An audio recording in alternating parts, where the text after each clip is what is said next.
castle and the village.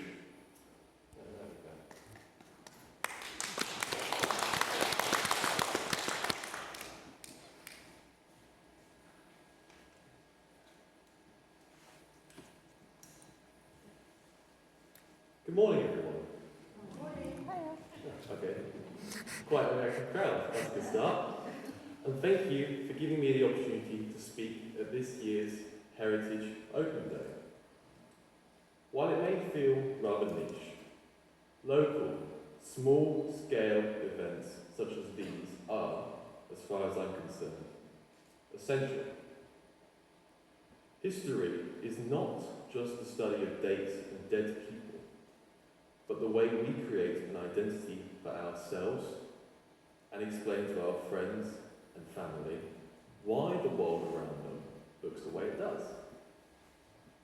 For example, countless people take their dogs or their children to Donnington Castle, where they have picnics, enjoy the view, and, much to the sake of English heritage, play on the stones.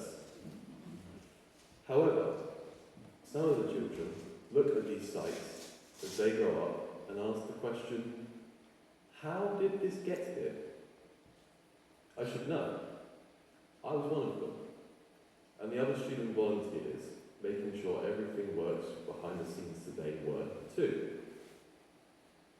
This is why it's essential that we do ask questions about our local history. It is an absolute necessity in strengthening the knowledge and sense of belonging for our community. Today then, I will pose questions on the history of important parts of the local area, which I'm hoping we will, if not today, then in the future, find the answers to. First is the matter of Donnington Village, bar one house. We have a fair amount of evidence to suggest that the majority of Donnington Village was destroyed by Sir John Boys, a royalist commander, upon his placement at Donnington Castle. This was done as a strategic measure. There were concerns that if the village were left to stand, then it would be used by parliamentarian forces, either to sneak up on the castle, or as a point from which to conduct a siege. However, one building was left standing, that being the one currently owned by John and Eileen Sneller. It is unclear why this was, but one possibility is that the soldiers wished to use the building as a latrine. I'm certain if you were to ask him why, John's brother, Roger Sneller, who was born in the cottage, can probably tell you more about this theory. But their motivation for wanting a loop of relative shelter does not seem especially hard to grasp. That does not mean that this view is the only possibility, though. It is still a mystery. Another option is that the building was used as a redoubt, a temporary fortification without flanking defence, usually used alongside a wider defensive structure such as a castle. After all, we can definitively say that Donnington Castle did not have a moat. The earthworks for it simply aren't present, nor is there any evidence in the gatehouse of fixings for a drawbridge. There were some defences, but the castle was not actually made for warfare at all. Instead, being built by Sir Richard Aberbury the Elder as a high-status residence. In those days, individuals of repute often needed protection and fortification from all sorts of rapscallions. There had been a manor house, but we are uncertain where that was located. Another puzzle for us to solve, perhaps. Sir Richard was, after all, the tutor of young King Richard II in his youth. Sir Richard had fought under the King's father, Edward of Woodstock, the Black Prince, in Aquitaine and Castile. Now I'll warn you, there's some French names coming up, so I apologise for my butchering. Sir Richard was not tutor for long or part of the royal inner circle. He is described in the accounts as steward of the prince's lands before Richard's ascension to the throne. His successor, an elderly knight from Pontoise called Guichard de Angot, we've gotten through the hard bit now, was captured by the French at the naval battle of La Rochelle in 1372. Guichard's successor was a powerful royal insider, Sir Thomas Burnham, who became Magister as well as Vice Chamberlain. 5 years after that, in 1387, the Lord Appellant took over, possibly because Sir Simon had taught his people an exaggerated idea of legality. Sir Simon was arrested, tried in Parliament, and executed. Obviously, teaching was a far more dangerous occupation then than it is today. With this in mind, it would not be at all surprising if boys decided to keep one of the houses as a readout. It would be incredibly helpful, as guards stationed there could warn the castle of a sneak attack long in advance. We know of 4 readouts in the castle earthworks already, so why not a 5th? Then there is the issue of when and how these buildings were rebuilt. We have records after the Civil War of a large bill of £5,283, 18 shillings, presented to Parliament by John Packer following the destruction of the castle. At the moment, we have very little information to hand as to how Donnington Village was rebuilt.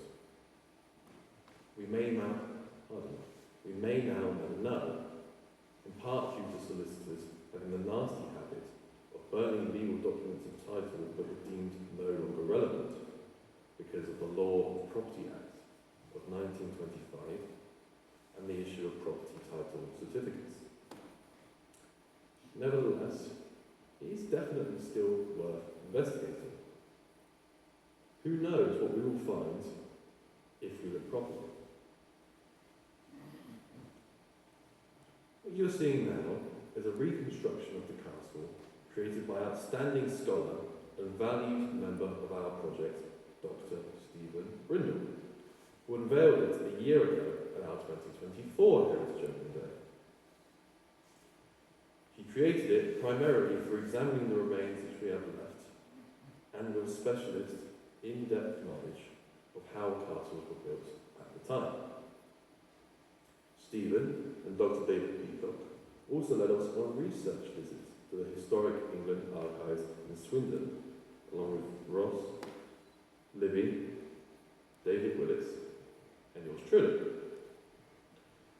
It was by searching through these archives that we found multiple blueprints of plans to rebuild Donnington Castle by the Ministry of Works, as well as pictures of the castle taken before the attempted restoration began, yielding information essential in helping us understand more of the history of the castle. This does, however, raise the question of how such a process would even take place. Much of the walls of the castle are made of flint, which is now long gone, but a fair amount was made of limestone. The problem is, we cannot confirm where the stone actually went. Donnington Castle was slighted in 1646, meaning it was deliberately destroyed to the point of being unusable as a defensive structure or rallying point. We know that John Packer recovered a great deal of material for his own use. Some of the stones can be seen on the western slope of Castle Hill. But, as you can imagine, proving this is easier said than done. So, let's ask Mr. and Mrs. Wilson, may we have our stones back, please? So why should we care about any of this? After all, the answers probably won't do much to impact our day-to-day lives, will they? The castle is just as ruined, Donnington Village just as nice to live in, and the bad drivers we encounter on the way to the town centre are just as insufferable. To answer such a question, I'd ask you this. Would you be happy if, a few hundred years from now, people have no idea how you lived? If in the year 2225, St Mary's was just a block of apartments, or Trinity School just a supermarket? These places had a real meaning to real people. The fact that it was years ago does not mean it didn't happen. It is through these narratives that we develop a shared understanding of our community, a shared culture. We are undoubtedly in a very divided time. It is my hope that through a mutual interest in researching our local heritage, we can find something that will leave us all more united. Our history needs to be protected and studied, and we already have a rich tradition of local historians and research in Newbury. We should consider it our duty to keep this alive. When thinking of a quote to summarise this significance, one by Gustav Mahler came to mind. Tradition is not the worship of ashes, but the preservation of fire. Thank you for your time.